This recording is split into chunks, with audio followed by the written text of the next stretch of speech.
In the ashes of the end rises the Doomsday Queen. Hi, welcome in today. And I have a very special guest for all of you guys. This is Rosa, and she is a long term friend. So I demand that you be nice to her. If you're not nice to her, then I'm going to probably bash you in the comments section. Rosa is an astounding female veteran that has so much knowledge to share with our channel today. Would you like to tell us a little bit about yourself? Yes. Hello. Thanks for the invite. First of all, total blessing. I am a recruiter out here in the state of Oregon. So I cover a lot of the Columbia Gorge, think Portland to Arlington, and helping our youth and our community members join our amazing organization. But yeah, so I think we can get into some detail here shortly as we ask questions. But that's a little bit about me. All right, perfect. And you are a mom and a wife. And I am, yes. And you just started dabbling into the prepper field. I did. I'm slowly starting. It's a journey. It is a journey. It's a definite journey, and there's just certain moments that allow us to wake up. So a little bit about her is we actually grew up in the same town together when we were very, very young. And right now we see a lot of political divide between people. And we both are very apolitical, we can see things from both sides and we can adjust fire very equally. And we're both veterans. And I feel like we have that more constitutionalist where we value our constitution more than whatever the media is shoving into your throats right now. So what is something that you're seeing currently in Oregon? There's a lot of divide just in general. I mean, I just made a post, I think like two days ago, where it took me a few days to just process everything that's going on with the shootings and immigration and sanctuary cities and things of that nature. And I said, it's people. I think nowadays people just want individuals to respond. That's just the nature of it. Where, hey, you're a leader, and we expect you to say something. And I really like to intake everything that's going on, analyze it, and then kind of give a little bit of feedback, not too much. I try to bring in a lot of positivity and radiate positivity in my social feeds. That's just who I am. I don't like to dwell on the negative stuff. But like you, for me in Oregon, there's so much that, like you said, you see it both sides. Right now, the biggest highlight for me is that parole in place with the military and how it's helping individuals. As you know, I was on Fox News and then the New York Times, but just being able to clarify what all goes behind that is also huge because they will nitpick and whatnot. They just picked my little biggest thing, tidbits and decided what they were going to show versus what the full reality of it is. Exactly. And I pride myself in being very transparent. I really do, especially as a recruiter, because as you know, and everybody else knows, they can ruin it for us. I always say they're our number one competitors, not because they're a different branch, but because they push out it's like used car salesmen, unfortunately, not all of them, but the majority of them, they rotate. So yeah. And a lot of people don't understand with the service. I know that a lot of my followers are also veterans, that the military offered us systems to help us to grow a better life. And because you and I are from the same area, we came from absolute ridden poverty. And a lot of people, you hear that with social media creators and people are like, no, they didn't really grow up in poverty. We did. We definitely grew up on a different side of the tracks where you had a choice. You could either knuckle down and try to find a way out, or you would end up joining a gang or be involved with illegal activity. And it was very, very common for us. We were just making jokes about it. We were talking before this interview started about that there was like 5 white kids in our 5th grade class. Like it was definitely, and she grew up homeless. I grew up homeless. We had different things. Do you want to tell them a little bit about like one of those scenarios that you experienced as a kid? Yeah, I mean, right, yeah. And so I grew up tents and then going, orchard to orchard all over Oregon, California, Washington, picking every fruit you probably have sitting in your fridge or on the table. And then we were very fortunate to end up at the Walla Walla Labor Camp, which was, farm labor camp. For those of you who don't know, it's essentially a little community of farm labor camp workers. You're supposed to be working in agriculture to live there. It's usually a cheaper rent style, and then everybody just it's a little community inside of another community. But within that community, you get, and not everybody's like this, but you'll have the gangs and you have the drugs and you have the alcohol. I got to experience, drug raids in my own home. And so we spoke a little bit about that and how, my own family members were involved in stuff like that. And so to watch your family get, thrown on the ground and have guns pointed at them, and then you're also dodging bullets, not just, not on the law enforcement side, but from other people, and then making sure that, everybody that's coming in and out of that little spot, it can hold its toll on you. I mean, you trauma for years. Yep. But you don't realize it when you're a kid until you get older, where you're like, hold on. I mean, I live now in a very non-gang town that you would think of. I mean, I'm like, wow, you don't see graffiti everywhere. You're not hearing about kids being in this thing or drive-bys and stuff like that. And I don't want to, this gets really bad when I say this, but people are going to be like, no, that's not true or whatever.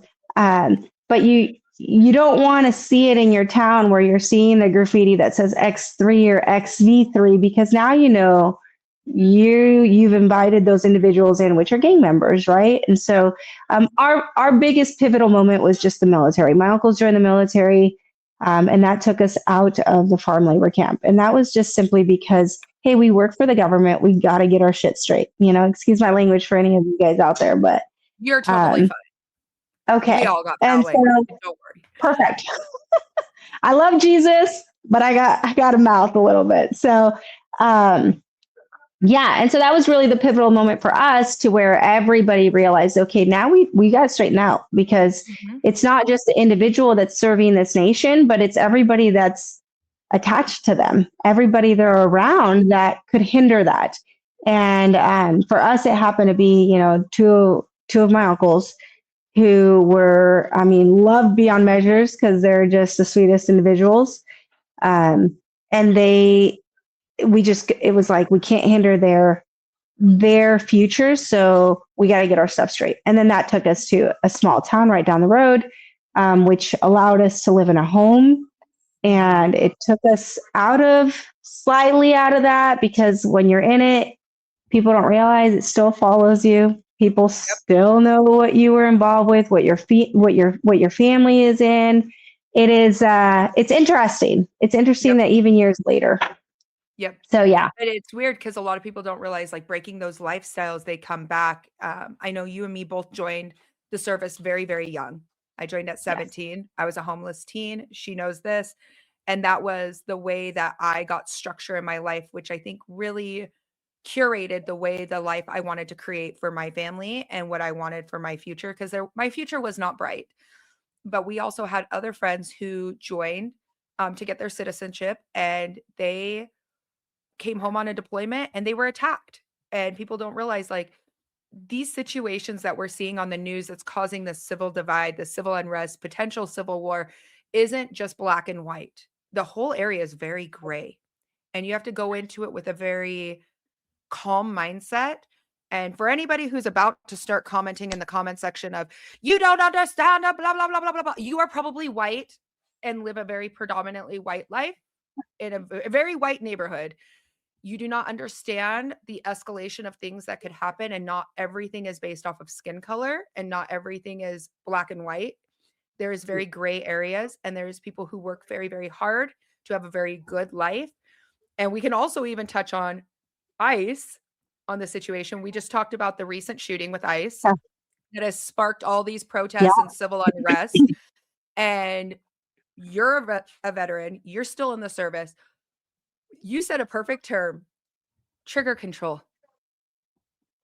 Yep. Trigger control. We can look at something and go, that was untrained.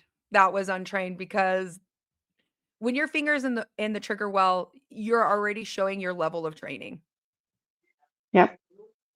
So it's not always black and white, but we're going to go into actually stuff about Rosa and not just the politics behind things, but understand that we all come from different sides of the tracks, and all of us have different backgrounds of the way we were raised and what sparks our interest in being a little bit more prepared. For her, I think she is a great person in a prepping community because she understands leadership and leadership styles. And where did you learn your amazing leadership abilities? Because I wish I had an NCO that was a female like you more than anything when I joined the service. I honestly, it was a service, and it was individuals that I surrounded myself with in the service. And there's, we go through our learning phases and our crashing phases and everything, where you trust people that you shouldn't trust. And then you find the people that you should have trusted them from the beginning. We joined in, early 2000s. That sounds like we've been in forever. We've been in for a long time. Yeah. Big minority of females in the military. And it took, I was very fortunate because I've got, I had two uncles that were in the military. They both recently retired in the last 6-7 years. So I knew that I had this almost like an image to uphold and a standard, because I couldn't be caught doing anything stupid or else they would find out. Because a lot of people don't understand the military in the sense that we are such a small knit community. Everybody knows everybody. It's wild. Like when we say 1%, it's really 1%. And so word travels really fast. So I had to watch how I carried myself. And one of the biggest things that I kept with me, it was the most amazing advice that anybody could give me joining, was you're joining an organization where they're going to tell you it's family. And it is. It's family. But just like family, where you say, hey, yes, we're blood, sometimes you got to walk away, right? And it's the same thing in the military. And so it was like, you're joining an organization where they say it's family, but you have to remember you're here to work. Yep. And that was really the biggest thing. It was like, how do I make it known that I'm here to just put in my time, work, yes, be civil, yes, be friends, but work is priority. I'm here for a reason. And those reasons are everything in the book. For me, it was education, which, if y'all want to know anything about me, I didn't care to actually get my education, but my family told me if I joined the military, I wouldn't get it. Hello, I got 2 bachelors, 2 minors, and it was free. Thank you, military. So, and it was just legit. I did it at the time just to shut them up, because I'm like, but then to travel for the adventure, for training, anything you can think of, I joined. I love this country. I wanted to serve this country. It gave my family stuff that no other country would give them. Just plain and simple. And so let's fast forward about 5 years into it. And now I'm in the recruiting world, like full blown. I am an actual recruiter, not just helping recruiters. And one of my coworkers told me that that he loved my culture. He goes, but what I will tell you, the only thing I do not like about your culture, and people are going to get upset, I know, because this was a 6'5" male, white albino male who loves every culture. But he said, you are so strong and in voicing your opinions and your leadership style when it comes to females. But when a male speaks to you, you are quick to just say, okay, whatever it is that you want to do, go for it. And that was really the turning point for me. It was a monumental stepping stone for me, because I realized right there that females see me as a leader, but the males don't really see me as a leader, because they can come in and just tell me what they think would work better. And I would just say, okay. So then I started reading into the leadership regulations that we have in the military. I started picking my coworkers' brain on, certain scenarios. And he really helped me navigate that. He was a phenomenal leader. He actually worked as security for Ronald Reagan, which was super Wow. cool to know. Okay. That's really cool. Yeah. He served. He was top. He ran the security forum. Sorry, this is moving. And then, so I picked his brain on everything. And then from there, he would ask me those questions like, what are things you wish you would have had when you came in? And I said, I never had a female NCO that showed me it's okay to say no. It's okay to walk away from that scenario. I didn't have it. We were just, and not to bash on my females, right? In as veterans and in the uniform. But it was very just, hey, you've got to prove yourself. So just take it and move on in everything. Yep. And you just didn't say anything because then you were seen as this whiny witch with a bee. Yeah. You were, you didn't know how to take orders. You were difficult. It was all of that attitude, instead of strong and leader, and you still see some of it even now because you still have those individuals that are in the military from 20, 30 years ago that are adjusting. And that's why I think that I have had the privilege of navigating all of it in the last almost 20 years to where it's been, I've seen we're quiet. I hate to use the word submissive, but very much so quiet, submissive, take orders, do as we're told, don't speak up, to now we've got social media and, that helps other females say, hey, no, what you just encountered was absolutely not okay. Let's work that. This is how you navigate it. And so it's super fun. It's been super fun to be able to just observe all of it, listen. This is where my degree might come in a little bit because it is psychology. All and right, it's, and then just adjusting fire from there. Right. And so I've always said, a true leader is going to have individuals continuously come to them, whether it's personal or business or work related. I mean, it is someone who can still reach out to you 10, 15 years later and know that you've been a mentor more than you have been just somebody that tells them what to do and then you drive on. Yep. So and I that's think that leadership really applies into the prepping field, which a lot of people don't realize because you don't want to have a bad leader. Here's the thing. Everybody is a leader in their own household. And during a time which you're National Guard, I was National Guard, how many natural disasters have you worked? Because I've done quite a bit of fires, flooding, all different things. Natural disasters, you have to have good leadership because you have split minutes to make decisions that could impact somebody else's life. And that allows you to carry that into your civilian life. Yep. Yeah. So I personally, where I have actually gone out, I have not had to do that on my own just because recruiting doesn't really necessarily say, hey, you've got to do that. Right. But have I helped? Yes. Being in supply with the military police company, getting them prepped for them to go out and help with forest fires or with floods. Yeah. 100% riots. I've been able to do that, just haven't necessarily had to go out because I've done several jobs in the military, which has been really nice. Yep. But the prepping is, I mean, it is even in recruiting, it takes so much, I and I'll use this for recruiting purposes. I think it's hilarious. You get your leadership who tells you got to put in as many people as you can in a year. And someone like myself who makes her mission very early on, now I'm just prepping to start the next year. Right. And that doesn't mean that I'm holding on to people or I'm saying you're going to wait until the next year starts. No, it's how can we and this is the beauty of it. This is where that recruiters are successful because they're like, hey, how can I get you everything? Okay, would it be smart to enlist now? Or can you wait 2-3 months and then we can actually get you everything? Because bonuses come and go. And I always tell people, if you join for a bonus, don't join. Like, we got to find a real reason for you to join. Bonuses are they go really fast, as everybody knows. Exactly. But even then, there's just so much that is done behind the scenes to try and help somebody join our organization. that what I do now will affect me 3 to 6 months later. Yep. It's, it's not immediate. So yeah, prepping's huge. Yep.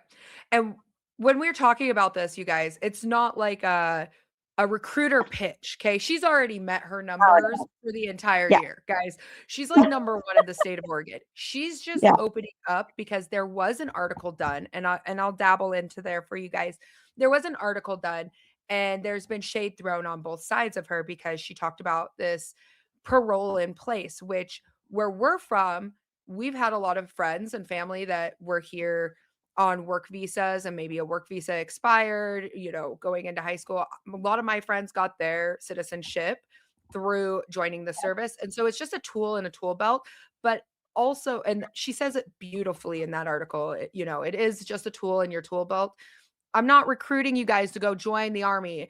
It's just out there because people have asked me on live stream of, what do you mean there's options? And coming from an area where that was a lot of only options for us was important. And it allowed us to have these steps that a lot of people they aspire to in the prepping community. I will say this, you'll see these gun toting, tactical people who just aspire to be in the military. Well, you can be in the military if you want, if you really want the true skill set. It allows you to look at film footage, just like we said on one of those ICE raids. Did we say both are bad? No, we said one of them was the lack of training, because I know that she would carry herself very differently in the field. And so would I, compared to what happened. You can't negotiate around that because we have discipline. Discipline is everything. And the military is only 1% of the population. And everyone aspires for that tactical, gun toting, I know everything there is on which AR and what ballistic and blah, blah, blah. Everybody wants that, and you can have that, but we also have to talk about how many years it takes to get to that training, that discipline. And it just allows, like with the prepping film, to grow a little bit more. So I don't want people to think like this is a recruiter pitch. It's not. She is just a wonderful, beautiful female veteran who carries herself very well, and her leadership style is something that should be aspiring to many women inside their own home and men inside their own home, is being able to hear things from all different sides and being able to negotiate it mentally and come up with a plan and build that plan and conduct it. Yep. Yeah. But a lot of people they'll just go either way. I already can feel like the comment section, like, where you're like, oh my gosh. Did you see any negative? Because I've also been on the news, just like you. Negative people come after you because they don't realize that news media is cut and chop what they want people to hear or see. Well, yeah, I think that that's something that I can be very prideful about. Is a lot of people know that I am who I am. I talk to everybody. I have to be apolitical, which is fine. I love that I could see both sides of everything. Yeah. And it goes back to seeing the divide. But as far as people coming at me, I had just a couple individuals that really express their feelings, and that's the beauty of what we do, is that we get to serve our nation so you can have a voice. And I believe that. I 100% believe that. Isn't the Constitution and it was nice. beautiful? Yes, it is. I'm thankful that we live in a nation where you can talk. And you can talk and express yourself however you want, because you can't do that in other places. Mm-hmm. So I had a few people that did come up to me, and their biggest concern was coercion, right? So that's one thing that I wish was said more on the news article, Fox News, whatever, was that it's not coercion. You talked about something to add to your tool belt. That's literally what I said in both cases, where this is just an option. It is really just another option to help parents, and not siblings, but spouses. So that was the other thing they got wrong, right? So it's just, I come from an immigrant family. I come from a family who got to see, if you read the article, you see that I talk about my grandfather being hauled off in front of me and in a public place at Muddy Frogwater Festival. Oh, and all he was doing was selling, and it, like, I got to see that as a teen, and it was heartbreaking, but also understanding, like, I understood why. And then I got to see my uncles who did it right. And so being on both sides of that playing field, mm, it's, it's, it, I am thankful I get to see that and I get to speak on it, because when those individuals come to me and say, hey, it's coercion, I'm like, no, because I'm not telling them join. There's nowhere in there am I like, join the military. You have to join the military to help. No, absolutely not. mm, There's a whole process that goes behind this. It's, do you even qualify to join the military? And if you qualify, do your parents qualify for parole in place? Does your spouse qualify for parole in place? Because I'm not going to let you enlist if they don't qualify for parole in place. And that's the only reason you came to talk to me. Like, yep. I can't have that. I live in a small town. So my biggest thing that I live on is reputation. Like, that's how I get my job done. That's why I'm so successful. Thank God. Um, it's because everybody can speak for me versus me going out there and saying, join, or making those phone calls. It's very Yep. rare you're going to get a phone call from me. Like, the only way you'll get a call from me is if you've called me first or shot me a text. But that's the biggest thing, is it's, just being able to say, this is an option. And, and you said it, this isn't a recruiting tool. It's options. And that's It's an the option. beauty of it. You have to have options, because then Mhm. you can make an informed decision on what you're going to do for your future Yep. or your Like current living situation. I joined the service when I was 17. I became emancipated by the state. And a lot of people go, well, you're so young. How did you already serve 8 years? My husband's been in for 19 years. This is his 20th year. And people are like, but what, wait, how were you able to do that? And I was like, I didn't have a lot of options as a child. I didn't have a lot of role models. I didn't have things to look up for that could improve my life. And a lot of people, I've been on different podcasts and stuff, and people are like, oh my gosh, I love your food supply. I love your shelves. I love all of this that you brought into prepping. And I'm like, yeah, I run that like a supply bay. Like, I'm still in the service. Y'all don't even realize it. So I always like try to give like kudos to where I actually learned it from. Is I run the way I prep, like I run my vault. And I will say Yeah. that with every single one of my safes, I know how much ammunition there is. I know which weapons are in where, what is what. I it At this point, I might as well just memorize their serial numbers again because I worked in the vault for so long. Right. But it Exactly. and I know that you said that you haven't really started prepping, but at the same time you are.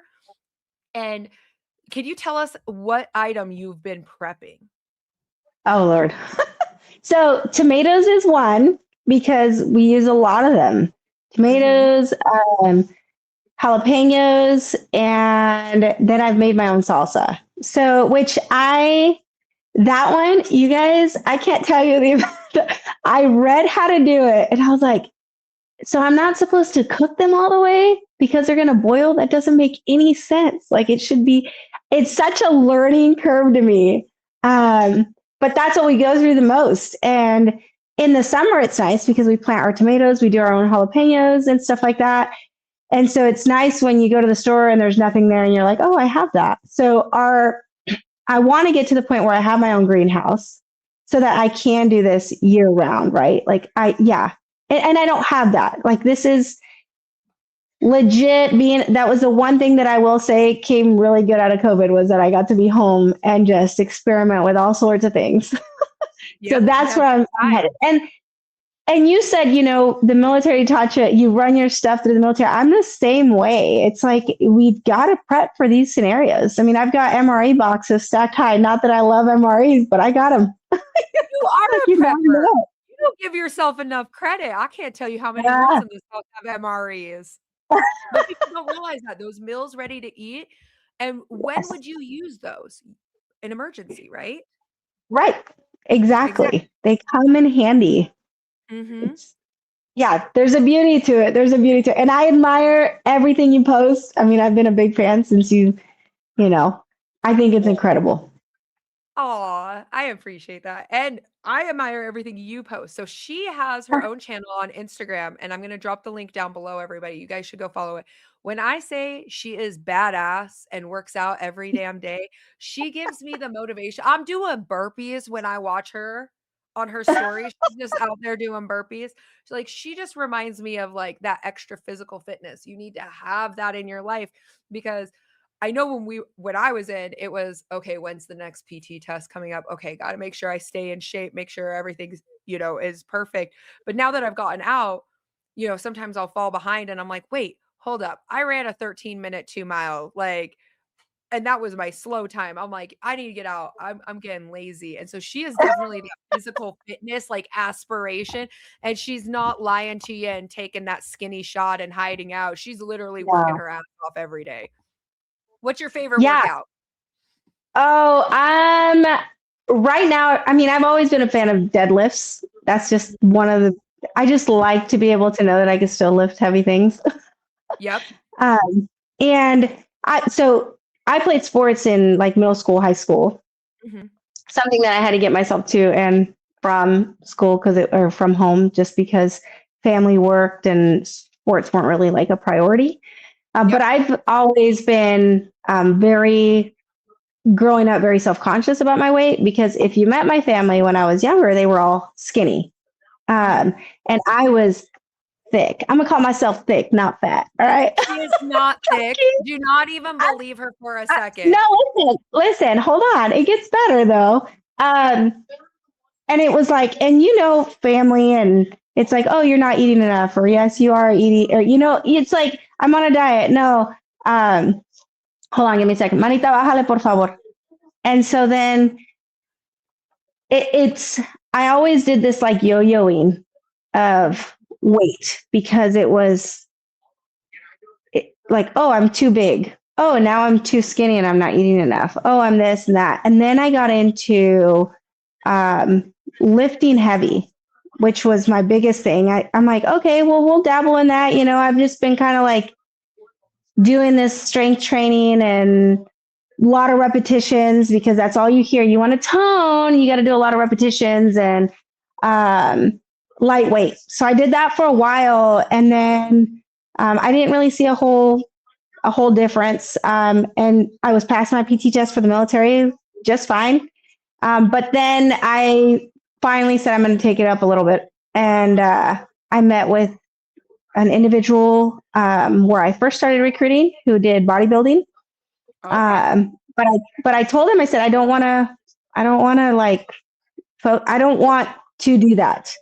I just want to get better. I want to feel healthier, not starve myself, not overeat. I want to just do this and stay there where it's a nice, constant line, and make sure that I'm healthy. And so then the military has always been something that I like. Before the Army PT test was push-ups, sit-ups, and a run. That was it. Yep. And then they changed it. And you can't just be like, all right, let me go test my sit-ups for, 2 weeks, make sure I'm in shape. Let me do some. You can't do that anymore. You have to be in shape. So personal trainer, I became a personal trainer at 21, 22 years old, and then really dug into nutrition, and then did CrossFit, became CrossFit level 1 certified, and did some classes at our local gyms. Like physical fitness has always been something that I have loved. I started it for personal reasons, but now I do it to help others. And it's super fun when you get to see individuals who are, let's say, underweight and they've got to gain, but I'm like, I want you to gain it in muscle, not just gain it in fat, right? Or people who are overweight and they want to lose. Well, I want you to lose it healthy, not starve yourself just because you're whatever reason. Everybody's got their reasonings behind it, their reasons behind it. I can't speak clearly. That's English as my second language right there, kicking in. It's okay.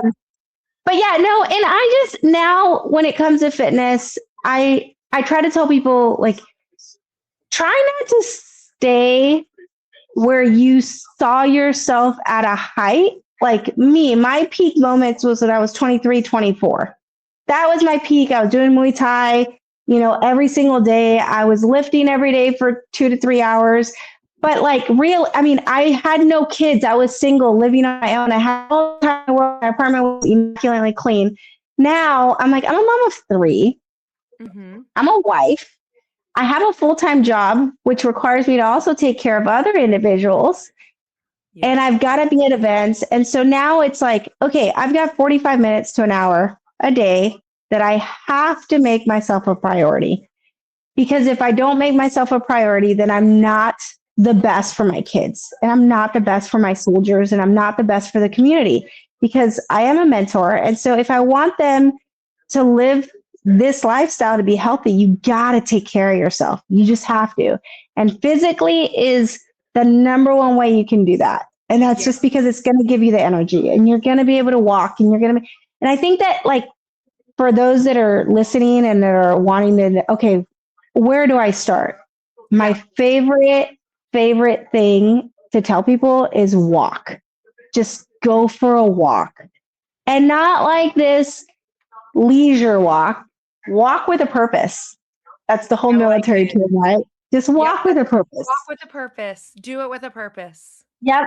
20 minutes, 30 minutes, and slowly just increase. And see, this is where I think it's really important where we get point of views from different people from all across the world, right? I'm trying to create a podcast that really ignites not just prepping from the same thing over and over, but Yeah. a lot of people do not take their physical health into consideration with prepping. They think that they're going to conquer the apocalypse or shit hits the fan, and they don't realize that maybe they weren't in the best physical shape. When I was 19, I deployed out and I was small. And Rosalinda's known me my whole life pretty much. We've been friends. I was itty bitty. I was like 80, 85 pounds, 86 pounds. And when I was training to go overseas, we get a little 3-month period stint that we were training to go overseas, and I had just now turned 20. Yes, I was in great shape. According to the magazines, phenomenal shape. Six pack, worked out every day, but I was a cardio junkie. I had no muscle on my entire body. And we were training to do convoy security. And my ego was getting in the way when somebody said, and it was my gunner, and he said, if we get blown up, I'm really concerned, Crystal. But he called me by my last name, but I won't dox myself here. But he goes, I'm really concerned that you won't be able to pull me out in an emergency. You won't be able to get me off the rig. And I was like, what do you mean? And he is like, your size. And at that moment, I could have taken it as, oh, he thinks because I'm a woman or that I'm small or skinny that I'm just not physically fit enough. But he was right. I didn't have that muscle mass. And it started to spark inside of me where a bunch of guys were training, which most people in the military, you got your gym rats. I call them all the gym rats. They love to bulk up. And so I started going to them and I was like, I am weaker. I realized I cannot lift over 130 pounds. And Wow. during my deployment, I put on 25 pounds of muscle. When I came back home, I was like 120 pounds of straight muscle. I was deadlifting, I was carrying. And while we were doing convoys, they were like, yeah, she'll pull us out. Like she's out there. But I was in the gym every single morning, every single night, like just lifting. And I'm a little fearful for our children right now because they're trying to make the ED skinny back popular again. I'm like, for the love of mercy, no. We need that physical fitness, you guys. We need you to stay in shape. If you're really interested in prepping, get out and walk with a purpose. Like what Rosa's saying, walk with a purpose. Don't hinder yourself and just stay on your phone and doom scroll and sit on the couch when you could get up and walk. You can doom scroll and You do walk. that while you're walking. Mhm. But Yep. it's important that physical fitness. I feel like a lot of people cosplay the prepping role, but then they don't take their health into serious consideration. And it took a lot of maturing for me to realize that I was a lot weaker. And then I did CrossFit. I still work out all the time. I think lifting is beautiful and wonderful. You got to do it right. Don't hurt yourself. Yes. But Yes. physical fitness is very important in the prepping aspect. Yep. Yep.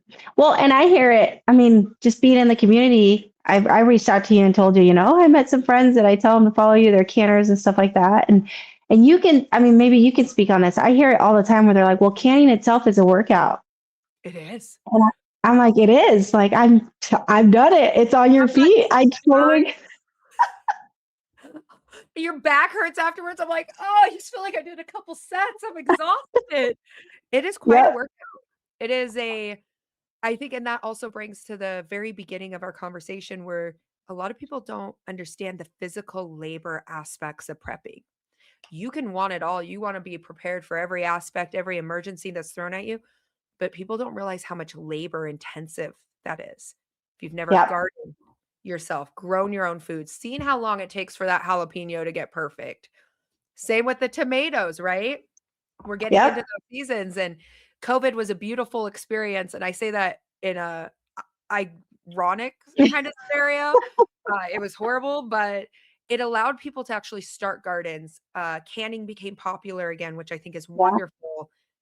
People realized that the grocery stores are not as reliant as they thought they were, which, yeah, empty shelves, like creating your own food supply, having your own prepper pantry is just so important because you never know. And people go, nothing's going to happen, but it has happened.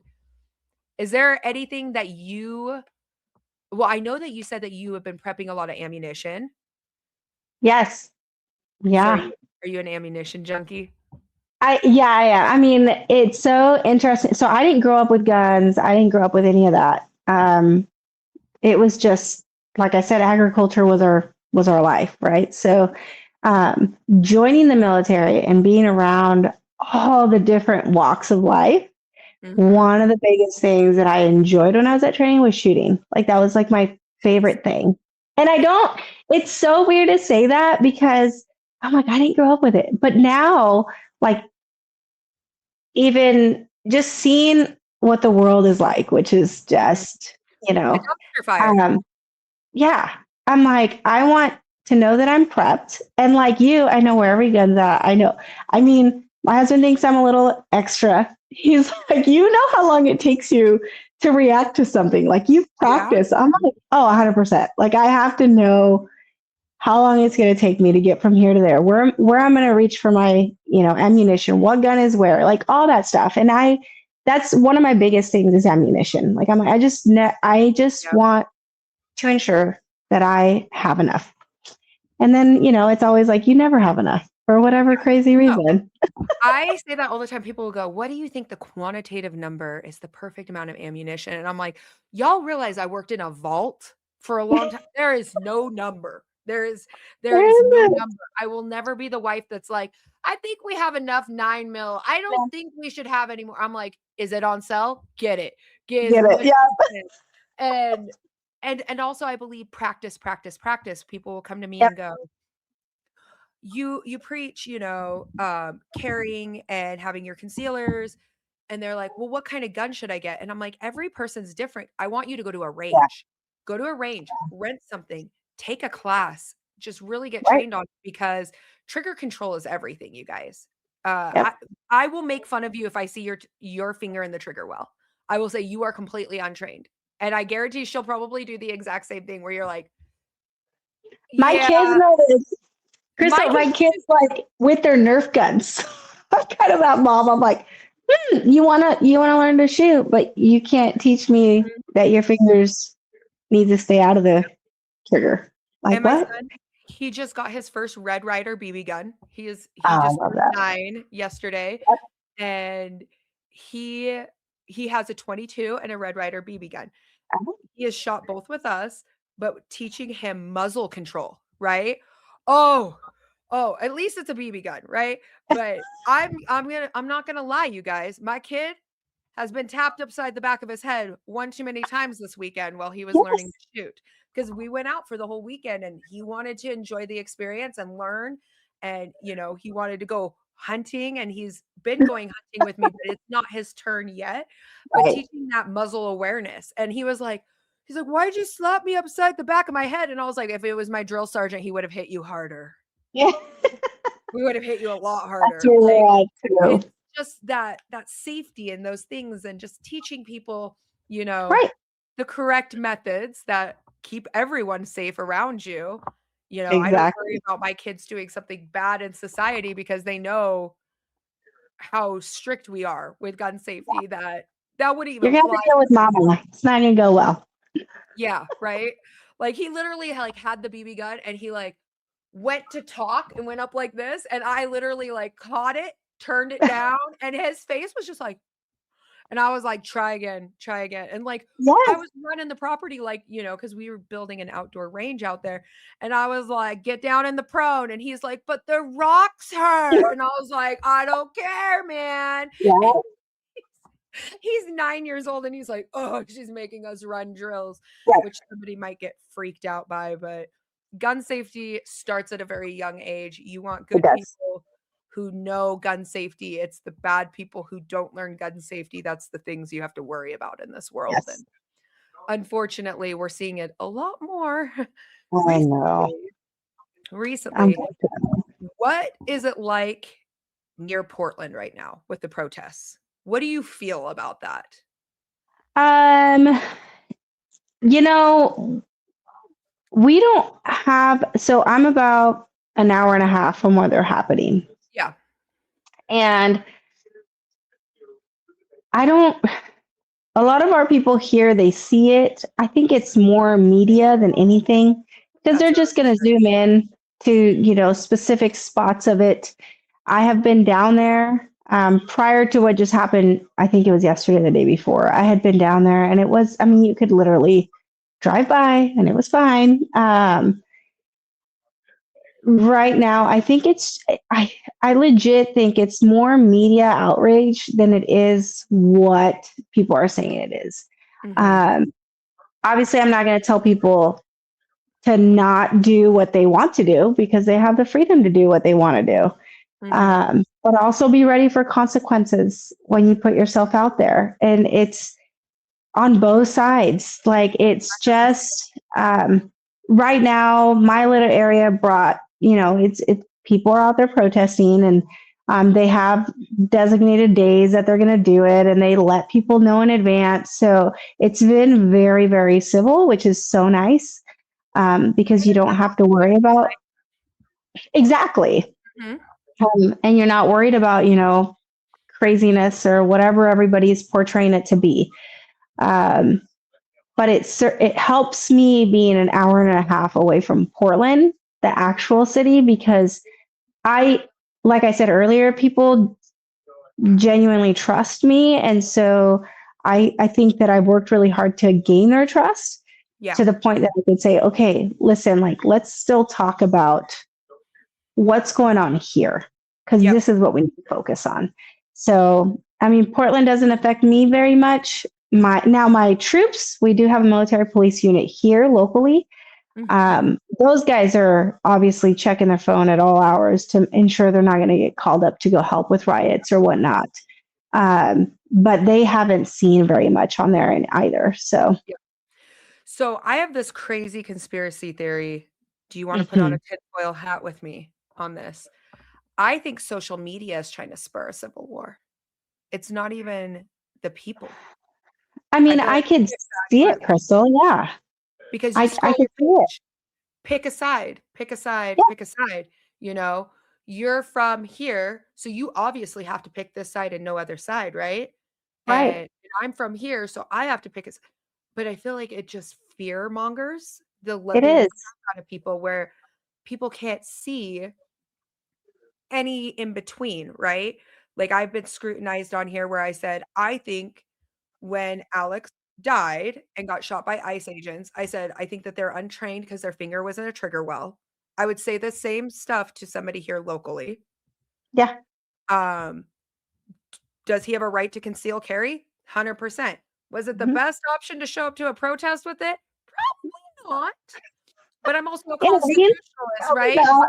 Like, you can go to a protest, but if you start burning things or destroying Yeah, things and you turn it into a riot, are you part of a consequence that could potentially happen? Yes. And that's just seeing the logic in it. But I feel like people are out there in social media filming this so that you just get the yeah, same footage over and over and over and over. it is. Everybody has a right to protest. Now, as a prepper, do I encourage you to go do this? No, we want to stay the F away from any civil unrest. That's something we prep for. But do you have a right to? Yes. Yeah, you do. Same with concealing. if you get your concealers, do I encourage you go to a bank? Probably not. School ground? No, probably not. And Right. if you do, there's a consequence. You Yep. probably shouldn't show up to a place that could potentially have violence. We hope not to Yeah. pull the trigger. Right. Yeah. Mhm. I mean, and I said earlier, I opened up my Facebook feed and it was like I've seen people, even local businesses, um, who are posting their political view, and that's fine. Like that's the beauty of it, of living here.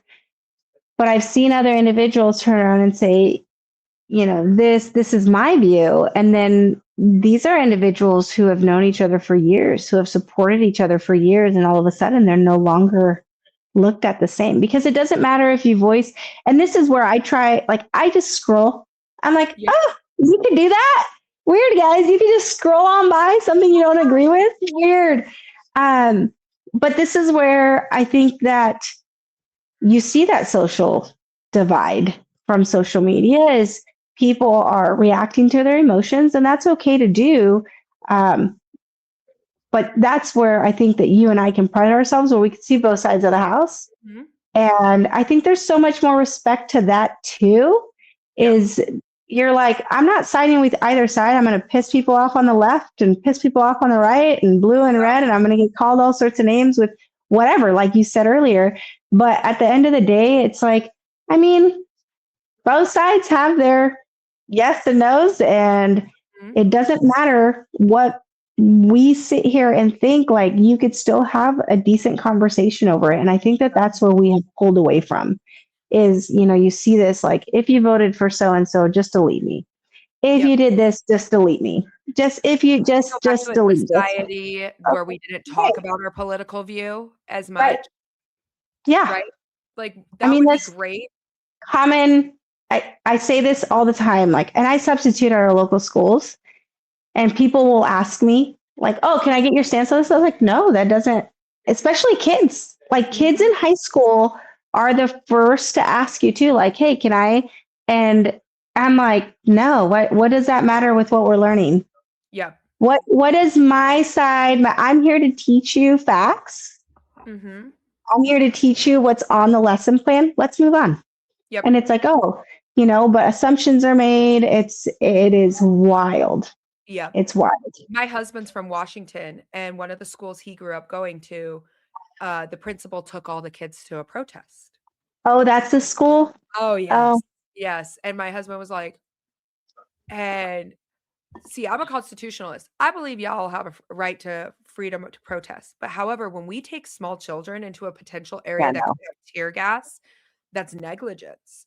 That's something, right behind me, you guys are going to see. Wait, which side? We got some respirators and stuff like that.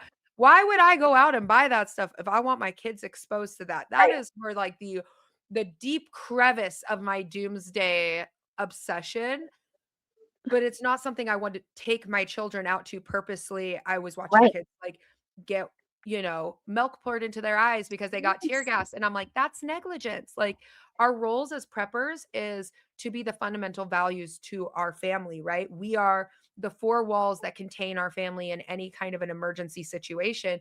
As parents, your job is to make sure your kids have food, water, those kind of Yeah. things. And even though you don't consider yourself a prepper, just everyone in the comments, tell Rosa she's a prepper because she's got MREs in her closet and she's stockpiling ammunition. She might as well just take the whole title. But she is a prepper because I'm doing the easy. I'm the doing the easy government prepping. won't come save you. They won't. Like we get the call and then we got to activate a deploy out to go try to save Yeah. you. But it doesn't happen instantaneous. And Oh, I think it's really crucial that people understand that you are your first lifeline. Your yeah. first round of support is your own home.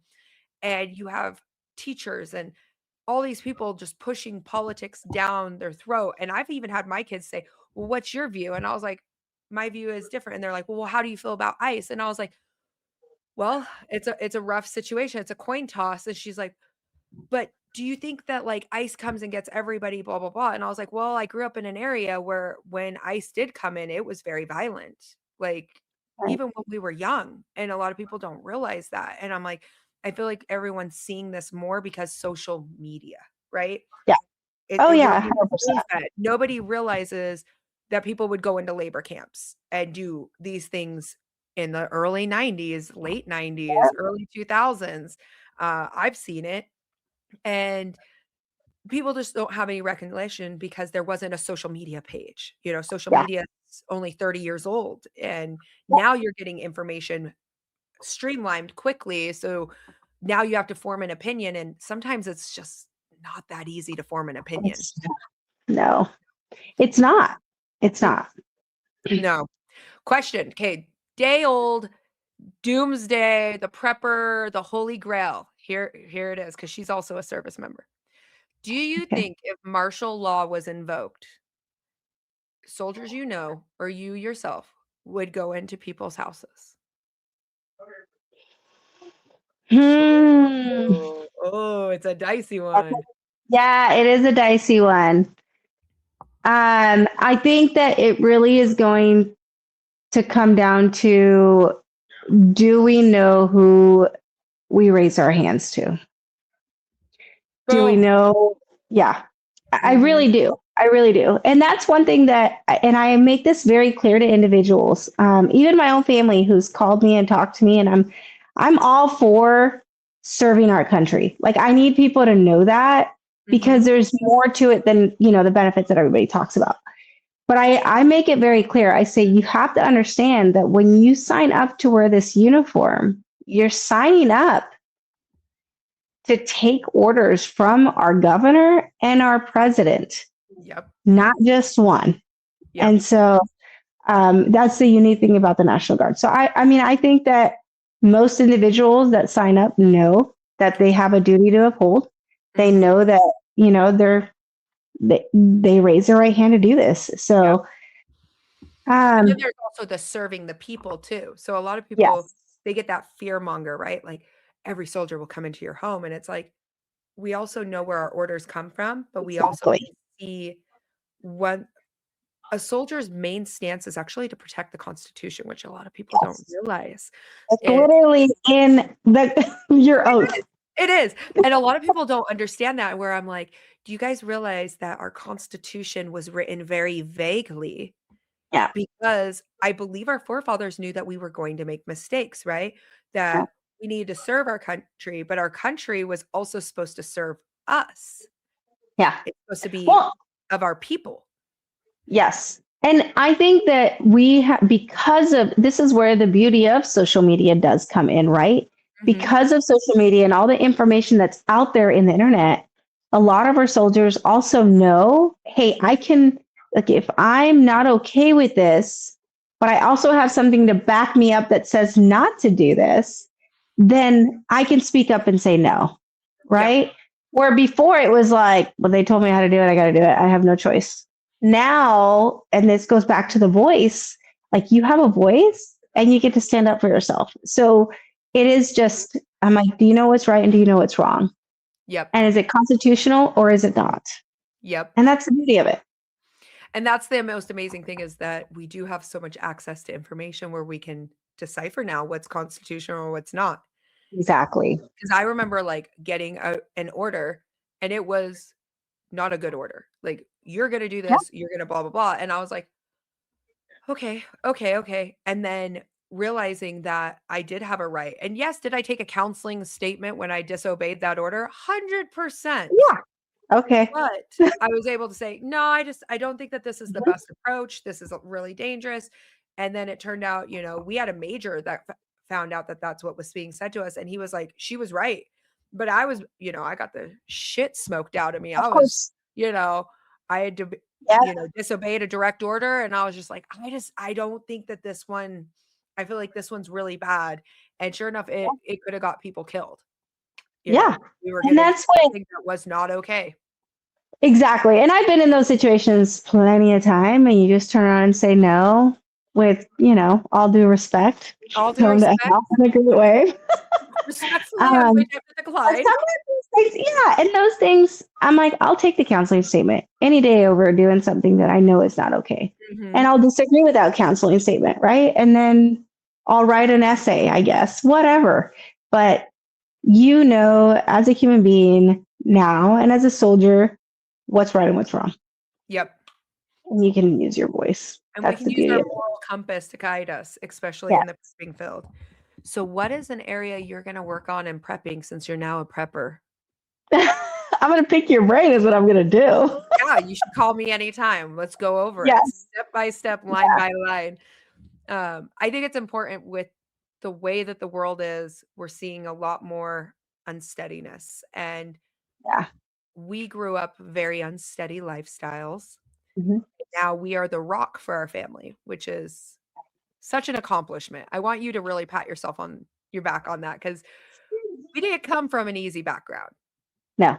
And our kids, no offense, they are weak. I will say our kids are weak. We were talking about it earlier. Both of our kids are weak. We don't think that they could survive the way we grew up. Homeless, No. intense. People are like, you see it nowadays, right? Like poverty is so high and there's such a high homeless community. And people are like, I could never. And I'm like, I have been there. That Yes. sucks. And Yeah. you learn a lot of survival skills. You learn to eat what you have, not to waste food, to really enjoy the privileges that we do have. Oh, yeah. And with I mean, prepping, for goodness sakes, you can order food and they deliver it to your house. I know. I just did that, guys. I'm not even going to lie to you. Me and her both have sick kids at home right now. We had to do an interview. We've been tiptoed around it because honestly, there is a lot of political divide where people are going to say, well, you are this and you are this and you have to feel this and you have to feel this. And I feel like she is one of the most neutral people I know where we both can look at it and go, that sucks. Oh, Yeah. and then I've been roasted because I've spoken out and I said, some of these protests where they're turning into a riot are putting a bad target on the Latina community. Like it puts a target on them. And then somebody's like, well, then you're not standing with them. And I'm like, no, I am though, but you're making it worse and you're making the more targeting. And then they're like, well, you're racist then. And I'm like, what do you mean? Like, I think we have a right to freedom of expression, but once we start burning things or breaking things or doing things, we can Now be we don't look so good. No, it doesn't look so good. And as somebody who has served and she has served, we can look at a situation and go, I don't feel like that was very well trained. Does that mean every person in that unit is well trained? No, or it doesn't mean that all of them are bad. We've seen it. We both serve. I've seen good units and I've seen bad units. I've seen good people and bad people in uniform. Most of those units that do have bad people have bad leadership. And that's why today I brought in leadership. Having good, positive leadership, good ability, that creates your communities in such a beautiful round. It does. Your leadership really does shape who you are. No, I didn't say I hate ICE or I'm for ICE. And neither did she. So don't y'all in the comments. Somebody heard it. Somebody heard it. I know somebody's in there like, he said the uncomfortable part out loud. But it's the divide is what's going to take down society. The divide is what's going to ripple communities. And then it puts a target on innocent people. And we don't want, we want to be good to all people. Because I ain't training you guys to be good preppers that like take over the world, unless it's in a culty prepper fashion. I'm cool with that. But it was such a pleasure to have you on. Is there anything else you would like to say? Would you like to tell the people who wrote the article what you really wanted words said? I think that just they really missed an opportunity to tell people about everything that successful recruiters do for their soldiers. I think they missed, the opportunities that we give. And I've been asked, like, so being Latina, I'm sure that you have most of your recruits are Latinos. I'm like, no, it's actually 50-50, right? I'm sending people to West Point. I'm sending people to college and trade schools and giving them the opportunity to leave home for a little bit and come back. I have individuals who are law enforcement and here locally that I recruited 15 years ago that still come over to the house and have carne asada years later. And it's cool to just watch their journey unfold. I know Fox News said 95% of individuals complete their term and they put it together with parole in place. When I said that, actually, I said all of individuals that get parole in place have completed their term, but 95% of them have stayed in. So all of them complete their term because they get what they want out of it. So that was one of the biggest things that I think needed to get highlighted because it's people will see the beauty and they will reap the benefits that they want to reap out of it. And then to see them still stay in an organization that they once thought, well, I'm just going to join for this reason or that reason. And once I get it, I'm out, but yet they're still in. It really does speak wonders on how and what we're doing as recruiters for this organization, because it's more than that. Just take care of your people. That's the biggest thing as a leader. Take care of your people. That is such a high percentage, which for them to missay that is blasphemy in my eyes. When you recruit somebody or somebody joins, 95% stay in. That's an astonishing Yeah. number. Okay. That's Yeah. an astonishing number because a lot of people And will. that's on my people, right? Mm-hmm. Yeah. A lot of people do. That they do like 4 years, or I usually do a 3 or a 6 year contract I'm like, if you want all the education benefits, you're doing a 6 year. If Yep. you're not wanting education, you just want to trade or you want to get out of here for a little bit, come back, we're doing a 3 year. Parole in place, 3 year. Trade, I just said it's 3 year. And so the cool thing about the Guard is your contract starts right away, like as soon as you raise your right hand. So you don't have to wait for the DEP program and then you finally leave. Mine started right when I was 17. It was Yes. January 31st, 2006. I remember it to the day. And that was the first day of my contract. And I was still a minor. I was still in high school. I will say, like, because once again, somebody's gonna be like, they're once again recruiting. It was the only option I had available. Yeah. I didn't have college money. I didn't have family that could afford to send me somewhere or Right. even go to trade school. I had nothing. Nothing was Right. going to go nowhere. And it was the best opportunity. Now I have a bachelor's degree. You know, I've done all these amazing things, amazing experiences, Yes. and it's not for everybody. No, It it's definitely not. isn't. I have a And I friend make that very clear. who's definitely struggling. He just joined the service and he's on his first workup, right? Like they're out to sea. And he is really struggling with the leadership, with Mhm. which is a hard thing to happen. And It is. maybe that's a part with prepping that people can take in with military service is, you know, we show up everywhere 15, 20 minutes early. Okay. You 15 Oh, or yeah. 20 minutes early, you're late. You're already late. Exactly. And some Yeah. people that lifestyle does not flow for them. Like when I get into a podcast, I am there. I'm like in there like an hour early. I'm like, where's the link? Guys, I need this. Like, what's going on? But it's almost like this brainwashing that happens, but it allows you to be extremely punctual and Yes. reliable. And it builds this reliability that a lot of people, I do fear for civilians in this. If something SHG happens, a lot of people lack that reliability. They think that they're reliable, but until they're like, you have to be somewhere, you have to get it done no matter what the mission is. I feel like that is something that is definitely incorporated in the service, and not a lot of people have a lot of appreciation for it. Yep. It's discipline for sure. That discipline, the so much accountability. Like I will Accountability. say stuff that's messed up, or I'll mispronounce a word, and people will say something in the comments, and I'm like, "Yeah, I'm tongue tied. I definitely missaid that word."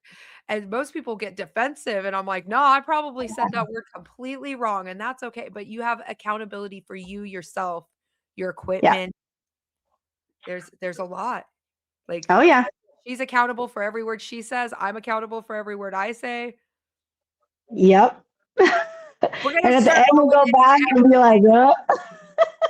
We're gonna just start going into everything. Like, let's talk about our accountability, discipline. Yeah. What else do we want?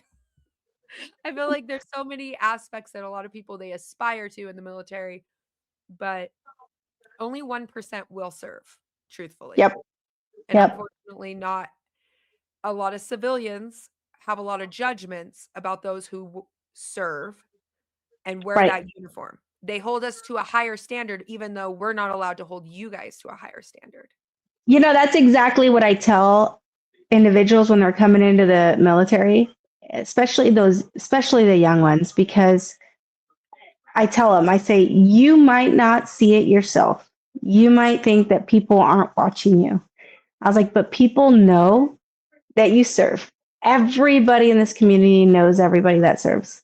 I'm Mhm. like, so when you decide you're going to take a picture of yourself or a video of yourself doing a keg stand, or being out with your friends partying and drinking, or taking an interview, and I've had this happen, like one of my soldiers. I'm like, guess who's going to find out first? Your leadership. Yep. I'm like, they will find out whether you believe it or not. It happens. It is. I'm like, and it's the same way as we'll switch the scenario. If you're in a room in uniform or out of uniform, but people know you serve, they expect so much more out of you. I'm like, that's why when you get on your resume, it is 100% a plus to have the military on there because they expect so much out of you. They know you're going to get things done.